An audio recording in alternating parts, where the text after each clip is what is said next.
BJP के नेता लगातार कह रहे हैं कि जब सरकार ने नीट पेपर लीक होने के बाद दोबारा बिना किसी लीक या आपत्ति के परीक्षा करा ली, जब पहले लीक हुए पेपर के आरोपियों के खिलाफ कार्रवाई हुई है, जांच जारी है, तो फिर क्यों राजनीति? विपक्ष कहता है यह मुद्दा देश के करोड़ों छात्रों और उनकी उम्मीदों से जुड़ा है, इसीलिए जरूरी है। बीजेपी आरोप लगाती है कि असल में विपक्ष के बीच प्रदर्शन और आंदोलन का क्रेडिट लेने की लड़ाई है।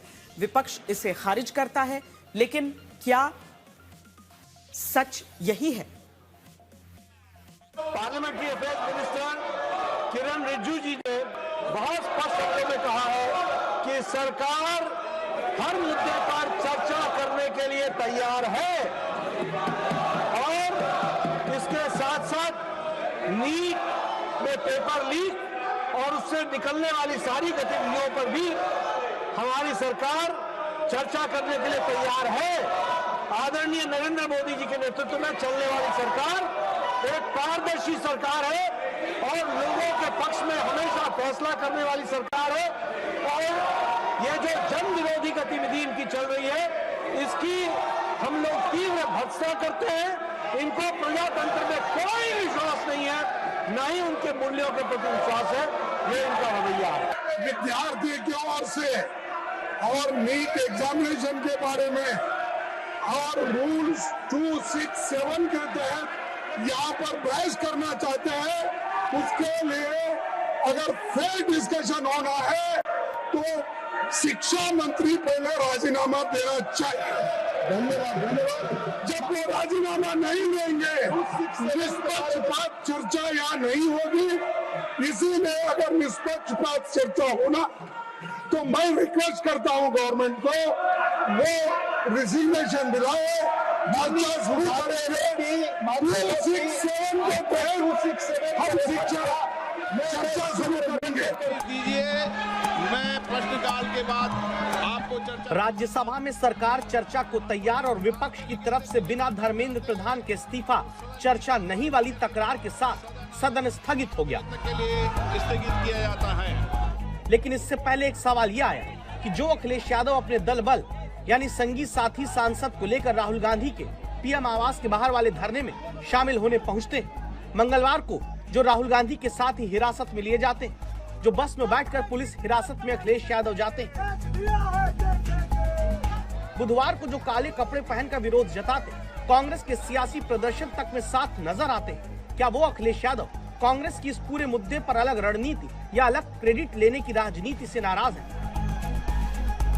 सवाल की वजह बुधवार दोपहर 12 बजे लोकसभा में दिखती है, जब सदन शुरू होता है और कांग्रेस से केसी वेणुगोपाल शिक्षा मंत्री को हटाए बिना चर्चा को तैयार नहीं होते। सर, हमारा डिमांड वेरी क्लियर है, education minister should be resign. आप चर्चा में if you accept adjournment motion पर चर्चा करो सर।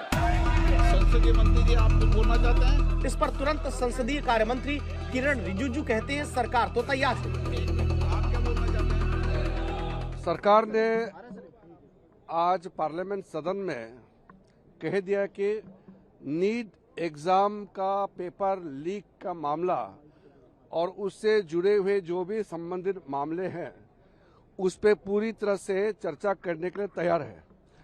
हमने पहले दिन से कहा कि सरकार कोई भी मुद्दे देश हित में और युवाओं के हित में जो भी आता है चर्चा के लिए हमेशा तैयार है, लेकिन उसके लिए किस नियम के तहत चर्चा करना है वो तो तय करना पड़ेगा।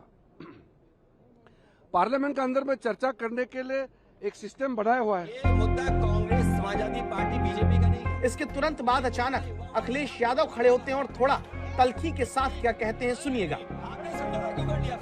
ये मुद्दा कांग्रेस समाजवादी पार्टी बीजेपी का नहीं है, ये मुद्दा युवाओं और छात्र नौजवानों का है।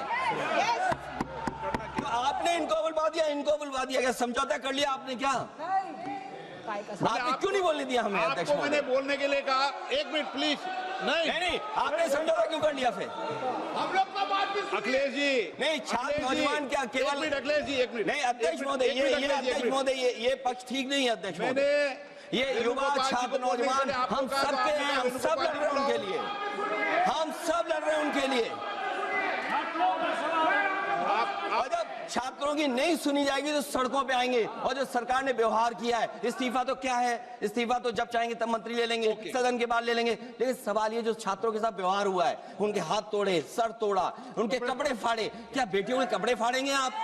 हम और राहुल जी थे। अध्यक्ष महोदय, हम मजबूरी में गए हैं प्रधानमंत्री के आवास पर। अगर आप सुन लेते हैं यहाँ पर तो हम नहीं जाते। क्या प्रधानमंत्री स्टेटमेंट नहीं दे सकते हैं? युवाओं के लिए आप बाहर बोल सकते हैं, सदन में क्यों नहीं बोल सकते हैं आप? इसी के बाद सवाल आया, क्या छात्रों के मुद्दे पर कांग्रेस समाजवादी पार्टी में खींचतान है? जहां अखिलेश यादव ने आरोप लगाया कि कांग्रेस और केंद्रीय मंत्री को पहले केवल बोलने दिया गया। समाजवादी पार्टी बीजेपी का नहीं है। बिना तर्क, बिना आधार कुछ नेता लुम्पिन बनने का प्रयास कर रहे हैं, लुम्पिन जैसा व्यवहार कर रहे हैं। होड़ लगी है सभी दलों में कि किस तरह छात्रों के मुद्दे पर राजनीतिक रोटियां सेकी जाएं। लगभग 11 लोग जेल में हैं, एक भी बख्शा नहीं जाएगा। मैं पूछना चाहता हूं केजरीवाल साहब, पंजाब के अंदर पेन ड्राइव के साथ, अलग अलग इंस्ट्रूमेंट्स के साथ इतना बड़ा पेपर घोटाला हुआ है। सूत्रों के अनुसार सदन की कार्रवाई स्थगित होने के बाद भी केसी वेणुगोपाल और अखिलेश यादव के बीच में बातचीत होती रही।